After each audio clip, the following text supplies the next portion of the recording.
నమస్తే అన్న అందరికీ నమస్కారం. ప్రస్తుత కాలంలో రాజకీయాలు ఎలాగైతే ఉన్నాయంటే కుటుంబ సభ్యులను దూషించడం, ముఖ్యంగా ఆయా పార్టీలలో ఉన్న ఎవరైతే అమ్మాయిలు కానీ లేకపోతే మహిళలు కానీ ఎవరైతే ఉన్నారో వాళ్ళను దూషించడం ఎక్కువైపోతూ ఉంది. అలాగే గత ప్రభుత్వంలో కూడా ఇటువంటివి వచ్చినప్పుడు కూడా ఆ ప్రభుత్వం కూడా కఠినంగా వ్యవహరించింది. ఇప్పుడు తాజాగా కూటమి ప్రభుత్వం కూడా సంచలనమైన నిర్ణయం తీసుకుంది.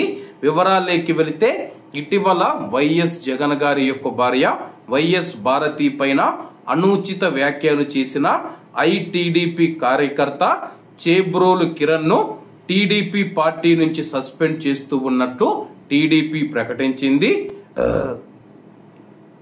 అతడిపై కేసు నమోదు చేసి అరెస్టు చేయాలని పోలీసులను కోరింది.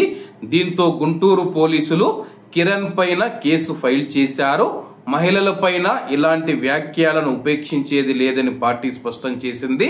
కాగా భారతీ గారి పైన చేసిన వైసీపీ తీవ్రంగా స్పందించింది.